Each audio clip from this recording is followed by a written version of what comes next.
expresiones como esta, por ejemplo, comer y beber, que aunque así, a secas, solamente se refiere a la comida y a la bebida. Pero es que la comida y la bebida es un acto, o son dos actos, que encierra la satisfacción de todos los placeres de la vida. ¿Estamos aquí, iglesia? Entonces por eso en el Nuevo Testamento escuchamos o leemos: comamos y bebamos que mañana moriremos. Como quien dice, disfrutemos de la vida, disfrutemos de los placeres, que a la larga mañana ¿qué? Moriremos. ¿De qué nos va a servir conservarnos? Si a la larga mañana todo el mundo se va a morir. De algo me tengo que morir. Entonces eso es lo que se está refiriendo, que al final Esaú comió y bebió, es decir, disfrutó del placer inmediato, del placer instantáneo, y perdió lo más importante. Y se levantó y se fue, y mira cómo sintetiza en la última frase todo lo que sucedió. ¿Cómo fue la conclusión? Así menospreció Esaú la primogenitura. Así menospreció Esaú. O sea, ¿cómo? Con todo lo que hizo. Comió y bebió. Satisfizo su placer inmediato. ¿Cuál? El hambre. El hambre también es una expresión metafórica que representa, yo lo enseñé el domingo pasado, la ansiedad de nuestra vieja naturaleza por satisfacerse de todos los placeres de la vida.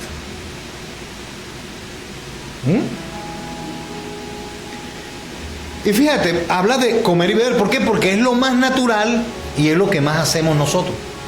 Unos más que otros, pero es lo que hacemos todos. Comemos y bebemos. Hello. Y es lo que más necesitamos cotidianamente. O sea, si no comemos y si no bebemos, nos morimos. Nos desnutrimos hasta que morimos. Pues ese es el placer. Pero llega un momento donde el cuerpo tiene un límite. Y ya ahí se supone que tú debes comer hasta cierto punto. Cuando tú comes más de lo que el cuerpo necesita, se nos nota. Se nos empieza a notar. ¿Por qué? Porque estamos pasándonos. Pero yo te digo algo. ¿Qué es lo que sucede?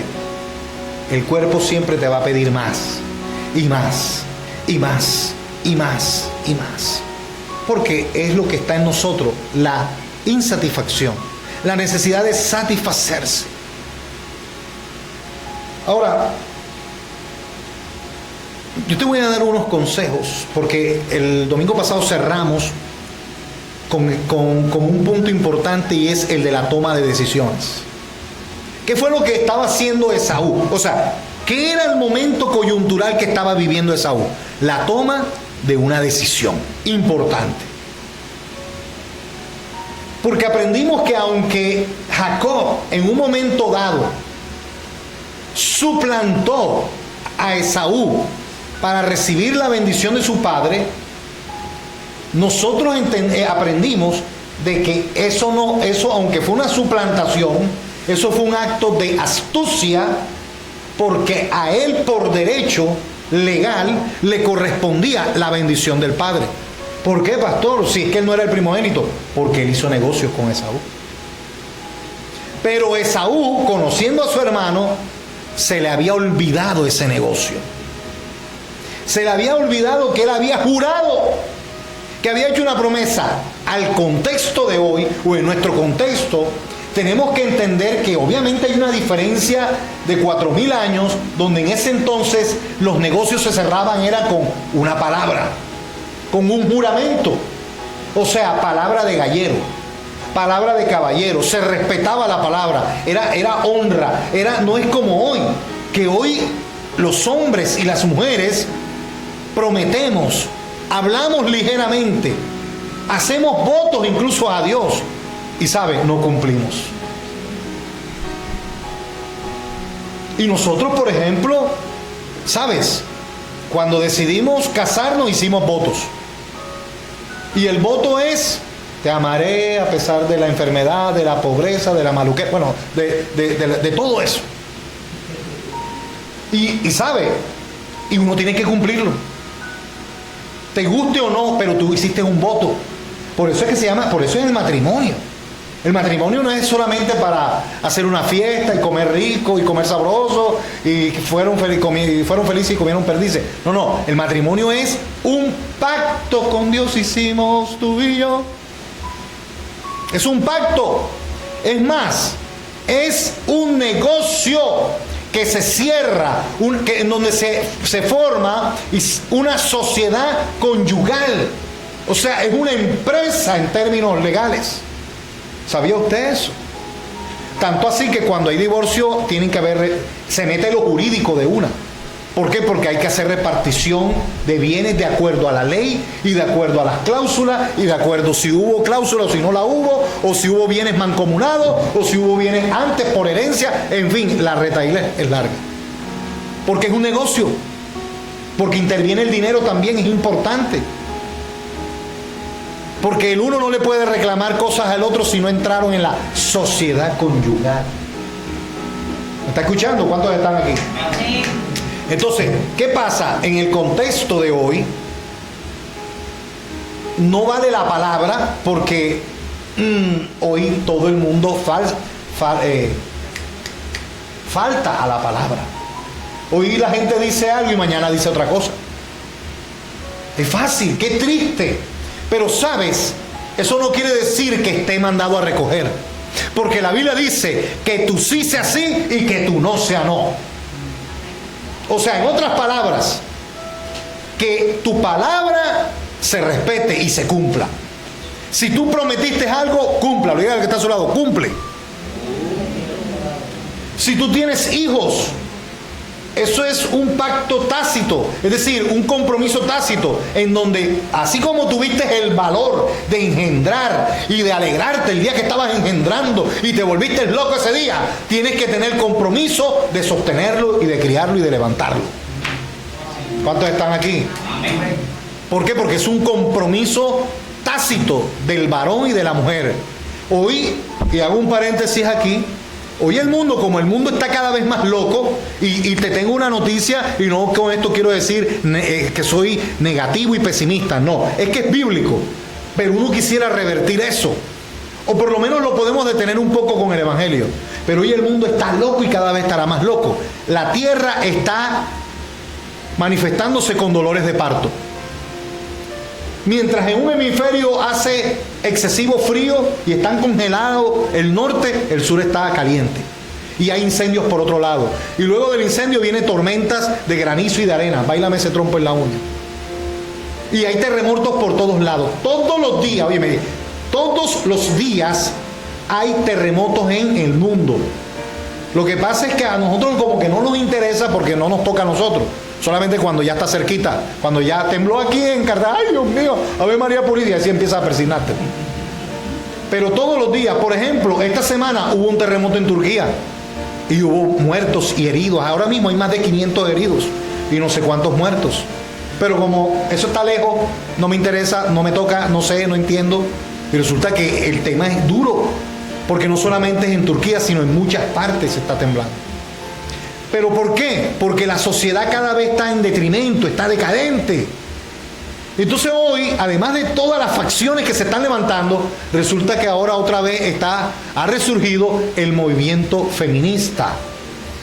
Y antes de que te apresures, mujer que estás aquí, diga, pastor, pero yo también soy feminista porque yo la apoyo a la mujer. No. Una cosa es la solidaridad con el sexo femenino, y otra cosa es marchar con ideologías que no tienen nada que ver con la femineidad. Al contrario, si tú analizas el movimiento feminista de hoy, ellas están en contra del feminismo. O sea, perdón, de la feminidad. Son amachadas. Se pintan feo, se cortan el cabello feo. Hablan feo porque dicen que ellas no tienen por qué sujetarse a las normas de la sociedad. Entonces la sociedad quiere convertir a la mujer en delicada. Ellas no lo son porque ellas se rebeldizan. Es decir, que ellas están rompiendo con muchos esquemas que creen que por eso está bien, pero no. Porque por algo nosotros tenemos una naturaleza, un origen para ser como debemos ser, no como se nos ocurra ser. ¿Me está escuchando? Entonces, hoy hay que retomar los conceptos bíblicos. Que tú sí seas sí, que tú no seas no. Que tu palabra se respete, palabra de gallero. Cumple. Entonces, mientras nosotros estamos tratando de retomar eso, estos movimientos es lo contrario. Y por eso son abortistas. Y el movimiento abortista está levantado como nunca. Oye, impresionante. Tanto así que hoy hasta Profamilia aquí en Colombia se atrevió a levantar la voz y a decir, hay que permitir el aborto para todo el mundo. Porque es que eso es su negocio. Ellos lo hacen porque, vea, ese es su negocio, es el negocio que más arroja millones de dólares, es el abortismo. Porque se financia, hay gente interesada en esto. La pregunta es, ¿por qué en vez de financiar el aborto y de pensar tanto en el aborto y de querer matar tanto a las criaturas, por qué más bien no hablan de planificación, perdón, de control de natalidad? ¿Por qué no hablan de control del cuerpo? O por lo menos de preservativo, de algo. ¿Por qué no hablan de eso? Ah, no, es que yo me quiero embarazar, pero a la vez quiero demostrar que tengo control sobre mi cuerpo y voy a abortar. Porque no hay compromiso con la vida. ¿Me está escuchando? Mujer que está aquí, yo no conozco tu pasado, pero nunca te atrevas a abortar. Nunca. Sea lo que sea. A no ser que ya sea una cuestión clínica en donde tu vida corra peligro y tenga la certificación de cuanto médico y que digan, no, es que él estuvo, es el bebé, o los dos van a morir. Es diferente. Es una cuestión clínica. Pero no por gusto, no porque le tuviste miedo a que se enteraran de que, hermano, tuviste que tener control antes, pero si ya llegó el asunto, hágale, mijo, sea responsable. Aló, no sé por qué Dios me pone a hablar esto, pero sea responsable. Así tiene uno que ser. Lo mismo los hombres, porque somos los mayores culpables a veces. ¿Por qué? Porque muchos hombres tienen la gallardía y ahí sí son macho alfa. Y embarazan, y cuando la muchacha le dice que va a embarazar, le dice, yo te pago en la clínica para que abortes eso. Ahí sí, ¿dónde está el macho? ¿Dónde está el varón? ¿Dónde está la responsabilidad? Aló, ¿hay alguien aquí? Entonces, óyeme bien, en ese entonces se respetaba la palabra. Yo juro por esto, listo. Por eso es que el mandamiento dice, no tomarás ¿qué? ¿No? ¿Cómo? No tomarás ¿qué? El nombre de Dios. ¿Por qué? Oye, ¿por qué Dios coloca como mandamiento? ¿Por qué le dan importancia? No porque no se pudiera hacer en un momento dado, sino por causa del hombre que faltaba su palabra. Y al tomar a Dios como testigo de su compromiso, estaba haciendo a Dios mentiroso porque el hombre no cumple. ¿Estamos aquí, iglesia? Entonces por eso dice la palabra, no jures ni por el cielo, ni por la tierra, ni por nada. O sea, que tú sí seas sí y que tú no seas no. No tienes por qué poner a otro superior a ti como testigo. ¿Por qué? Porque vas a quedar mal. Más bien procura tener palabra. ¿Sabe cuánta gente no nos han prometido cosas? ¿Sabe? Si yo hiciera el listado de la gente que me ha prometido cosas, hermano, yo fuera archimillonario. No, en serio. Yo estuviera en otra posición. Gente que ha prometido la seca y la meca y nada. Y sabe, por eso tú tienes que tener buena memoria. Ten cuidado cuando abras tu boca y prometas algo. Cúmplelo, porque si tú abres tu boca y... Mira, en esa parte, a pesar de que tú me ves a mí como me ves, no sé cómo me ves o qué percepción tienes de mí, pero yo tengo algo y es que tengo una parte como un niño. Los niños son crédulos. Tú coges a cualquier niño y tú le dices, mañana vengo y te voy a traer un regalo. ¿Sabe? Ese niño no duerme. Porque él está creyendo firmemente que tú vas a llegar mañana y que le vas a dar el regalo. Eso es así. El niño no duda, el niño te cree. Pero ¿sabes cuál es el problema? Que muchas veces los niños, y nosotros aún, crecimos creyéndole a ciertos adultos, llámense papá, mamá, tíos, abuelos, amigos, y llegó un punto en donde ya nos dimos cuenta que eran mentirosos, pero duramos años creyéndole, porque siempre creíamos que sí iban a cumplir. ¿Cuántos están aquí? El niño es así, y yo tengo esa parte como un niño, todavía. A mí, mira, cualquier persona me dice, mira, pastor, aunque ya he venido aprendiendo, y he venido por tantas decepciones que he tenido, pero cuánta gente no se me ha acercado, pastor, mira tal cosa, ok, listo, está bien. Y cuando veo, nada, otro que falla. Por eso es que los servidores me pueden entender un poco en cómo me pongo yo cuando veo que no cumplen con algo que acordamos. Porque para mí eso es importantísimo. Es una persona cuando llega a la iglesia, ¿cuánta gente no ha llegado a la iglesia y ha dicho, pastor, aquí estoy, vengo de tal lugar, cuente conmigo, cuente con mi apoyo, vamos a trabajar? Yo me creo el cuento. Yo me lo creo. Y resulta que al poco tiempo, ¡prum!, adiós luz que te guarde el cielo. ¿Dónde está? Y por eso a los servidores yo le he enseñado algo. Cuando usted decide servir en casa de oración, usted está dando un paso, óigame bien, de compromiso. Por ejemplo, vas a tomar cualquier tipo de decisión. Vamos a pensar en cualquier otra decisión, no pienses en esa, ya esa déjala a un lado. Pensemos en cualquier otra decisión. Por ejemplo, ayúdenme, alguien que esté por tomar una decisión importante, que sea real, dígamelo, ventílelo aquí, no importa, estamos en familia. A ver, alguien aquí está por tomar una decisión. ¿Cuál es tu decisión? A ver, levante la mano valientemente y diga, pastor, yo estoy por tomar esta decisión. Dígalo, a ver. ¿Cómo? Dice Álvaro que está preocupado porque se piensa casar. Bueno, a ver, yo esa decisión vamos a tomar otra porque ya él ha tenido tiempo para pensarlo, ya ha comprobado, o sea, Lice es una excelente mujer, no tiene que pensarlo dos veces. Creo que no entra en lo que quiero ilustrar porque ya te voy a dar el beneficio de que ya es una buena decisión. Ya saliste libre. Otra decisión, Pedro. Tengo una, comprar un vehículo, un dinero que me van a dar. Ok, comprar un... ¿Cómo? Ok. ¿Iba a decir algo acá, Kiara? Escribir un libro. Muy bien. Sachi. Renunciar a tu trabajo. Espérate, yo me voy a detener un poquito en porque Kiara dice que una decisión de tomar un libro. Kiara, no necesitas pensarlo mucho. Hazlo. Eso es una buena decisión. ¿Ok? No tiene complicación. Solo pídele a Dios que te guíe en la ruta de la inversión, de los pasos para que todo salga, pero no lo pienses dos veces. Hágale. Vayamos a la decisión de Sachi. Renunciar al trabajo. Aquí me voy a detener un poco.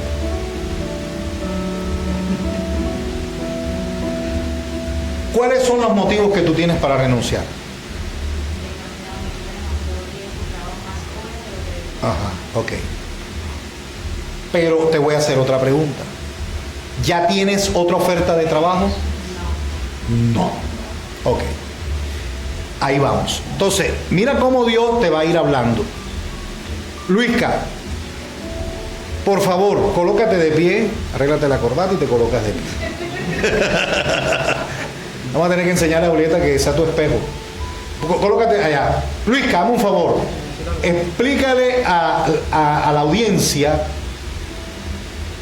tu experiencia de esa decisión nefasta que tomaste cuando abandonaste el trabajo. Así trata de resumirlo lo más. Esa fue una decisión que primero se Eso. Sí, lo tomé en un momento en que estaba desesperado por una situación que estaba muy endeudado y realmente, o sea, los recursos que me llegaban por las quincenas no me alcanzaban para cubrir todos los gastos. ¿Cómo estaba tu vida en ese momento? ¿Cómo estaba? ¿Qué estabas haciendo tú? Cuenta. Bueno, estaba yo en una vida totalmente desordenada, porque me dedicaba más que todo era a tomar, quería evadir los problemas por medio del trago, y de un momento de desespero que yo me presenté a donde la persona y le dije hasta el 15 estoy aquí, hasta el 15 trabajo, pero no tenía otra opción, no tenía opción de otro empleo, no tenía visión de emprender negocio, o sea, fue una decisión a la ligera. ¿Y cómo quedaste después?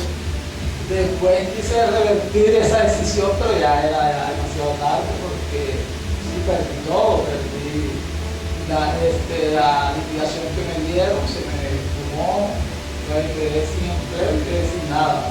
¿Se te fumó o te la fumaste? Di la verdad. O sea, Sí. fue en todos los vicios y todas las desviaciones que venían Así es. de la adicción, de esa vida desordenada. Pero no fue una decisión en que yo me senté a meditar qué consecuencias podría tener. Pero bueno, al final,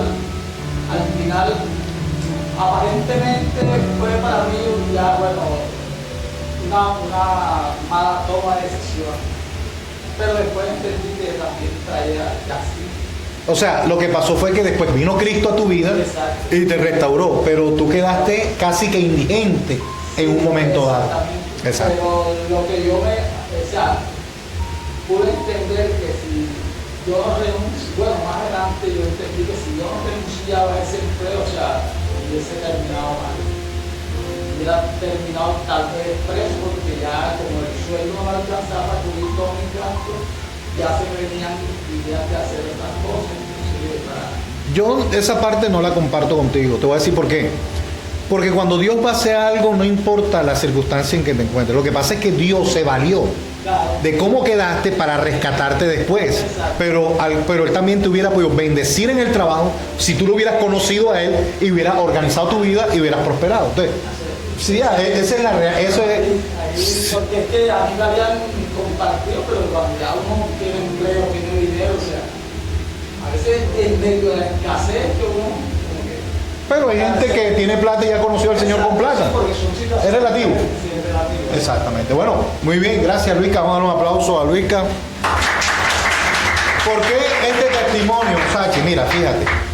Porque cuando uno está bajo presión, bajo una situación que en este caso Luis Carlos estaba viviendo y las que tú estás viviendo, nos llevan, pareciera que nos estuvieran empujando a tomar una decisión. Pero ¿qué pasa? No es el mejor momento para tomar una decisión que te lleve al otro lado.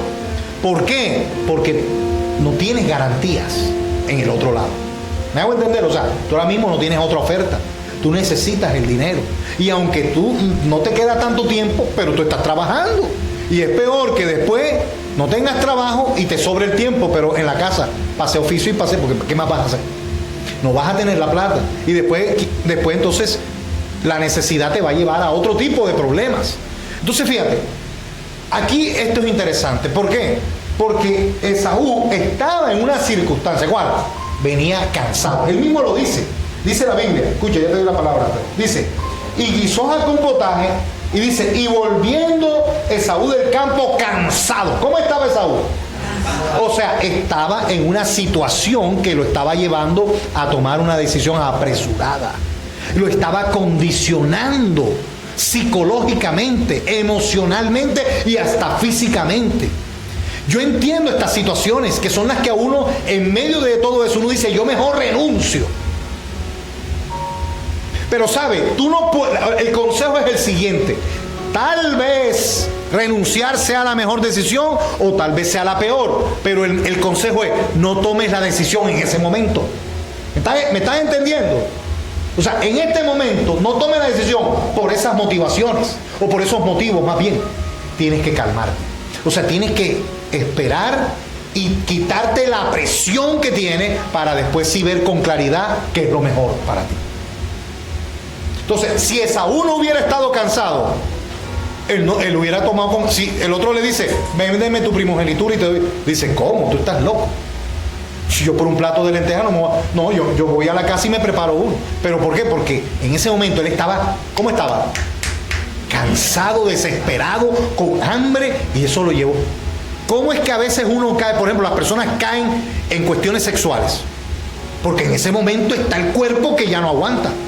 Por eso es que los novios le hemos enseñado aquí: ten cuidado en los besos, en los abrazos. ¿Por qué? Porque eso despierta el hambre. Y después que tienes hambre, mi hermanito, como dicen aquí, mierda, mi hermano, ya, Entonces, ¿cuál es la clave? Yo le decía a mi esposa en estos días, mira, el problema de la generación esta de hoy es diferente a los adolescentes de antes. El problema de los adolescentes de hoy es que a ellos no les importan los principios. El tema es que hay que cuidarlos y enseñarles a cuidarse. A ellos no les importan los principios. Antes, nuestras madres y nuestros abuelos no caían, era por respeto a sus papás.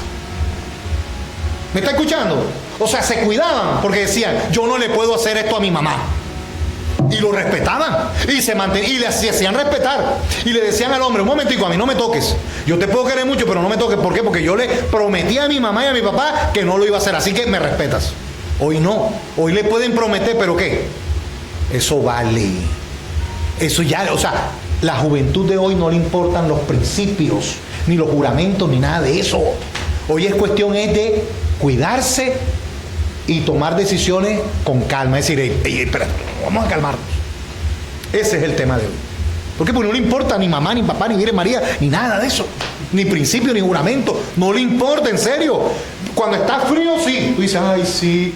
No, ¿yo cómo le puedo hacer esto a mi papá? Ahí. Pero cuando estás caliente, qué papá ni qué mamá.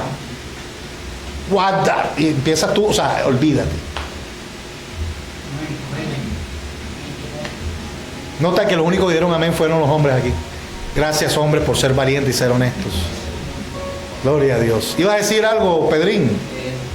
Bueno, con la experiencia que yo tengo laboral, yo quisiera dársela a Sachi. Eso, dale. Sachi, mira. Algo que mi hija me ha hecho caso. Yo posiblemente a tu edad que ella tiene. Parece de 10, pero ella tiene más. 25, José, no te engañes. Yo te comento una cosa. Yo comencé a trabajar a los 19 años cuando ingresé al SENA como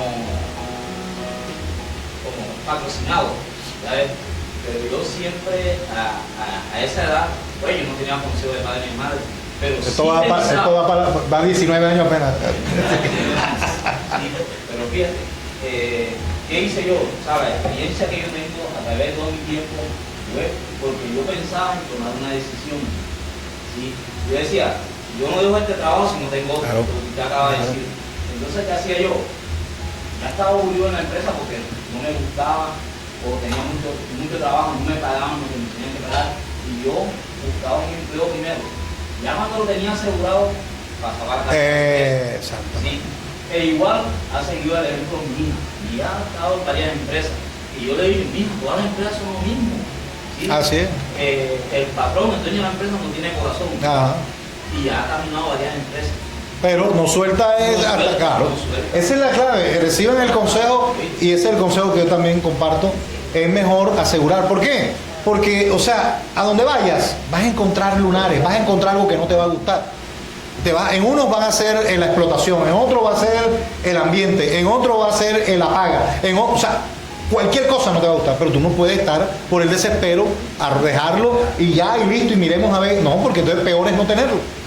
¿Me voy a entender? Entonces, mejor, si busca otro, claro. Y si quieres renunciar a ese, como te dije, por eso yo decía un momento, tal vez renunciar sí, no, pero piénsalo cuál es el momento oportuno. Entonces, ojo, los consejos, clave. Primero, nunca tomes decisiones cuando estés cansado. Nunca. Él estaba cansado, mala decisión. Nunca.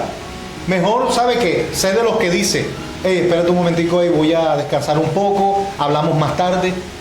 Nunca, si te sientes como embotado, como cansado y te están proponiendo algo, tú no sabes qué, déjame y yo me echo una siestecita o esperemos esta semana y hablamos con calma cuando tú te sientas totalmente descansado, libre de estrés, libre de la presión del momento, entonces habla y piensa con calma, pero no tomes decisiones apresuradas. Mira, sucede en los matrimonios. En los matrimonios llega un momento donde uno ya no habla ya se sale de la discusión del tema y ya empieza uno a decir, pues nos separamos, pues me voy, pues vete, pues nos vamos. ¿Por qué? Porque ya uno ya hay una acumulación de dolor, de herida, de problemas, de conflictos, de palabras. Ponle lo que sea que sucede en un matrimonio. Cuando eso se acumula, ya la persona empieza a pensar en lo mejor es que nos separemos. Y resulta que no.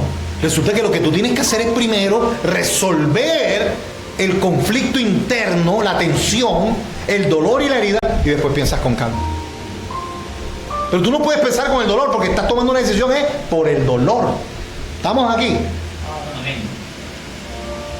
Nota, al principio, cuando una pareja recién casada, que no ha tenido noviazgo tóxico, porque esa es otra, sino que tiene un noviazgo sano, llega y se casan, tienen discusiones y hasta las discusiones son, así mi amor, ay, pero bueno, está bien, estoy bravo, y esas son las discusiones, estoy bravo. Y la chica hace así. Y se pone, pero es para que uno vaya y la agarre y la abrace. Hombres que están aquí, cuando una mujer hace eso es para que tú, o sea, vaya y le diga, ay, mi amor lindo, ya. Y ella al principio se resiste. No, suéltame suéltame. Pero lo que quiere es que tú, eso ya, o sea, está más cantado que... Pero eso al principio, pero pasó el tiempo y ya como hubo varios problemas, ofensas, entonces ya llega un momento donde lo que se dicen es grave. Y donde ya me separo, lárgate. ¿Por qué? Porque ya tú estás pensando con el dolor del momento. Y no tiene que ser así. Entonces, no tomes decisiones cuando estés cansado. Descansa primero. Ya sea cualquier decisión. Por ejemplo, mira, ¿qué está llevando a Pedro a tomar la decisión de comprar un carro? Que es una buena decisión. El tema que tiene que revisar él son las finanzas, pero es una buena decisión. Ahora, ¿qué es lo que está llevando a Pedro? Que él está cansado de caminar. Sí, eso es lo que lo lleva a uno a comprar un carro. Ay, ya yo llevo 70 años caminando Cartagena, ya hasta aquí llegué. Oye, Cartagena, he desgastado muchas suelas de zapatos aquí en tu calle. Quiero ahora desgastar llantas. O sea, lo que tienes que analizar es la parte financiera. Pero comprar un carro puede ser una buena, excelente decisión. Inclusive porque él puede sacarle un provecho al carro también. Entonces, ese es el tema de él.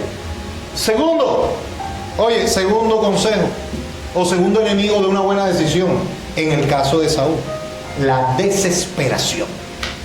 Nota que le dice, mira la palabra que le dice Saúl a Jacob: te ruego que me des a comer. ¿De qué? Que cuando una persona ruega es porque está desesperada. Entonces, segundo enemigo, la desesperación. Evalúa distintas alternativas antes de decidir, alejando de tu vida todo tipo de desesperación. Oye, decide por convicción y no por desesperación. Hay que ser objetivo a la hora de tomar la decisión. Nunca puedes tomar una decisión en medio de un conflicto. Es más, cuando hay un conflicto, tú tienes que esperar que el conflicto, baje la marea, se resuelva un poco para así mirar a ver qué sucede. Tú no puedes, ya, listo. Es lo mismo que un matrimonio, que un hogar, es lo mismo. Hay hijos que se van de los hogares desesperados también porque tienen una mamá intensa, un papá intenso, no sé, algo pasó y me voy de la casa y se van. Y en el mundo lo que encuentran es un desastre. ¿Pero por qué? Porque se desesperaron. Tranquilízate. Por ejemplo, esta desesperación la vivió Luis Carlos cuando renunció. Se desesperó. Ya no aguantaba. Él pensaba que en la lógica, nosotros sabemos que si él hubiera seguido trabajando, le iba a seguir ingresando dinero para él poder cubrir las deudas. Pero como estaba loco en sus vicios, en sus cuestiones, estaba desesperado y no pensó con claridad. ¿Estamos entendiendo? Y quedó peor, porque después ¿con qué iba a pagar? Y se le fumó se le fumó la liquidación. No es que él sabe porque él vivió todas esas situaciones. Y él mismo dice que en un momento dado, ¿sí o no, Luis? Casi estabas loco. ¿Sí o no? Tú quedaste casi. ¿Ah?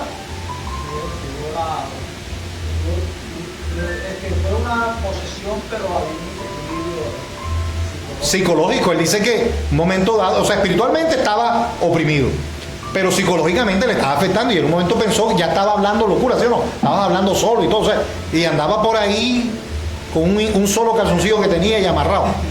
No, en serio. Entonces mire cómo quedó, que lo que pasa es que Cristo vino y cambió, pero estamos hablando de cómo lo llevó esa decisión. Entonces, entendemos a Sachi que está desesperadita. Entendemos, eso te lleva a una desesperación. No quiero renunciar. Pero cálmate. ¿Por qué? Porque tienes que decir, bueno, ¿qué es peor? ¿Estar sin trabajo o por lo menos tener esto? Entonces ya, te calmas, relájate. Aprovecha los espacios que tienes, los pocos tiempos que te queda para descansar y orar y reflexionar, y vas a ver que te vas a sentir mejor. El problema es ese, que cuando tenemos un trabajo intenso, un empleo intenso, te desgastas, y claro, es un efecto rebote. Entonces tú dices, no, yo quiero renunciar, pero es porque como te sientes. ¿Qué es lo que tienes que hacer? Buscar la forma de recuperar fuerzas, de recuperar ciertas cosas que estás perdiendo, para luego, ahí sí. Yo creo que en mi vida tengo un episodio parecido en donde abandoné un trabajo así por desesperación, creo. Yo trabajé en varias empresas antes de meterme lleno al ministerio. Y creo que entre eso tengo un episodio parecido. No que terminé así, no, pero fue por desesperación también que creo que tomé una decisión y terminé cuando fue peor. Entonces hay que tomar las cosas con calma. Tercer enemigo que vemos en el cuadro de Saúl de una buena decisión: la seducción. Digan conmigo, seducción. La seducción es la tentación. La tentación, ¿qué es la tentación? Hemos aprendido que la tentación no es pecado. Pecado es ¿qué? Caer en la tentación. Pero ¿cuál es el arma que utiliza la tentación? ¿La qué? La tentación no es otra cosa que la seducción a que tú cometas algo, a que tú te desvíes a que tú salgas de la ruta que estás. Esa es la tentación. Entonces, Esaú, cuando llegó, ¿por qué fue seducido? A ver, ¿quién le pongo un 10 al que lo diga? Exacto, por el guiso rojo. ¡Wow! O sea, imagínate, es como tú llegar a San Jacinto y tú encontrar en la mesa unos chicharrones, ¡ay, chichi!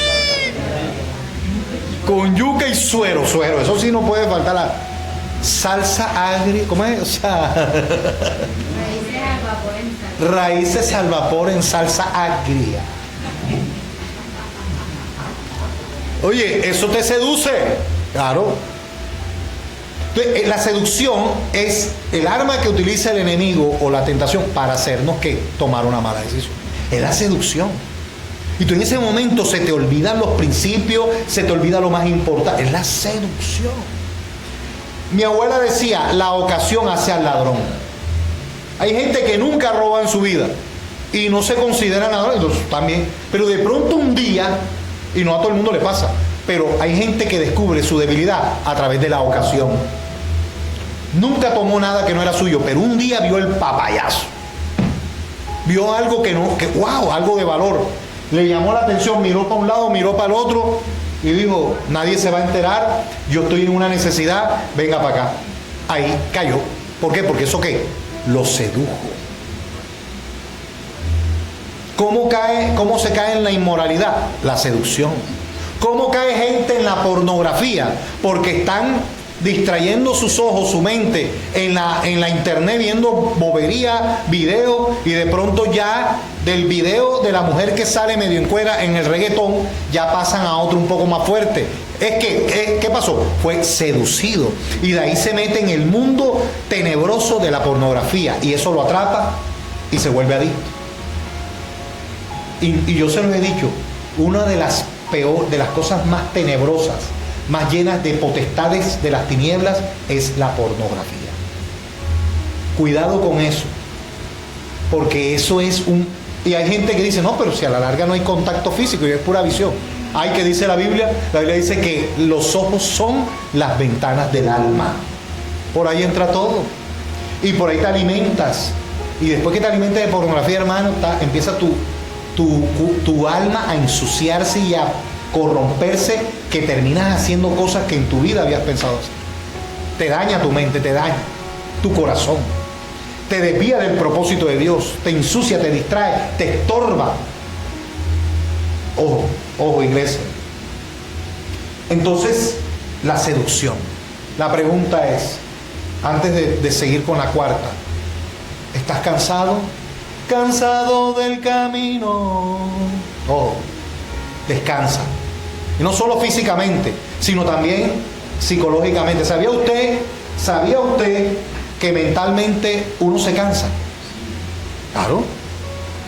Hay expresiones como, es que me siento embotado, es que estoy como abrumado. O sea, son expresiones que realmente su origen es lo psicológico, es decir, estás cargado psicológicamente. Y la cuarta es falta de visión. Óyeme bien, falta de visión. ¿Por qué? Por ejemplo, vamos, perdona Sachi que te estemos tomando ejemplo, pero tú, bueno, ok. Ella dice, hágale, pastor. Bueno. Nota, la pregunta que te hicimos clave tanto fue, ¿tienes otro trabajo, otra oferta? Me dice, no, ahí está. Tienes que tener visión. ¿Cuál es la visión? La visión es esa.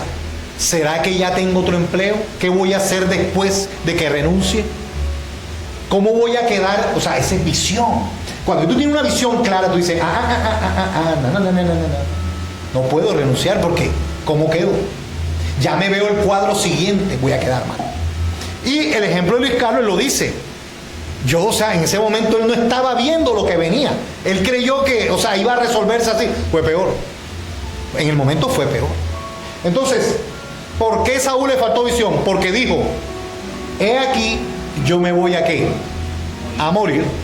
¿De qué me sirve? O sea, falta de visión. Es como cuando tú dices, a la larga, ¿de qué me va a servir esto? Y entonces me llevó a esta palabra y me llevó al apóstol Pablo. Y en una visión, o sea, mental, corrí por varios versículos bíblicos, varios pasajes del apóstol Pablo, y el Señor me mostraba, ¿te das cuenta? Pablo era súper amonestador. Lo que pasa es que él también utilizaba otras cosas, pero Pablo era exhortador a morir. Entonces mira, encontré, y entonces está esta palabra que dice en Hebreos capítulo 12, versículo 15 al 17, para los que toman nota. Dice, oye, mira, y escucha bien las palabras, que no son cualquier palabra. Dice, mirad bien, no sea que alguno deje de alcanzar la gracia de Dios. Eso es fuerte. Que brotando alguna raíz de amargura os estorbe. Ahora vamos allá, escucha bien cada palabra. Y por ella muchos sean contaminados. No sea que haya algún fornicario o profano como Esaú, que por una sola comida vendió su primogenitura. Digan conmigo, ¡wow! Y dice, porque ya sabéis que aún después Esaú, deseando heredar la bendición, fue desechado. Y no hubo oportunidad para el arrepentimiento, aunque la procuró con lágrimas. ¡Ay, Señor! Esto es tremendo. Date cuenta. En otras palabras, ten cuidado antes de tomar una decisión. Ten cuidado qué es lo que hay en tu corazón. Porque dice que brotando una raíz de amargura os estorbe. Está hablando de lo que estoy predicando, de que hay cosas que si no las resuelves primero, son como una raíz que brota, pero para mal, y va a ser estorbo para que puedas tomar una sabia decisión. Aleluya. Tienes que resolver eso. Y el ejemplo te lo di, pero hay muchos más. El cansancio, la desesperación, la seducción y la falta de visión, que es lo que vemos en Esaú. Esas son raíces que brotaron y estorbaron en él. La pregunta es, ¿qué está estorbando en tu vida en este momento? Entonces, por eso es que hay gente que toma malas decisiones. ¿Por qué? Y vuelvo y coloco el ejemplo de José. José pasó al lado del hermano. Y el hermano, y no lo saludó. Pero el hermano, como no tiene raíz de amargura contra José, dijo, ay, José pasó, no me saludó. Es que él es distraído. Él a veces ni se da cuenta por dónde cambiar. Ay, ya, él es así. Pero espérate, pasó un tiempo. Y algún día se molestó con José por algo. Por algo. Y luego José pasó al lado de él y no lo saludó otra vez. Mira lo que dice esta persona. fui disque cristiano. Y mira, no es capaz ni de saludar. Eso disque cristiano. Y entonces se encuentra con otro hermano y le dice, ven acá, tú sabes, José, sí, ¿qué pasó con José? José, hermano, cuídate de él, ¿oíste? Porque ese te clava, o sea, mira por dónde ya va el asunto. Ese te clava el puñal. Ese pasa al lado tuyo y te tuerce el ojo. Ya no fue que no lo saludó, sino que le torció los ojos. ¿Pero por qué? Porque brotó qué cosa, una raíz de amargura. La gente cuando se va, ay, ¿por qué? Que el pastor, porque escuchó algo que le dejó una raíz y empieza a brotar en amargura, en resentimiento, y empieza a decir cosas que no son, y termina odiándolo a uno y uno no sabe ni por qué fue el asunto. ¿Pero por qué? Porque tiene algo que le está estorbando y no deja que vea, ¿qué?, las cosas con claridad.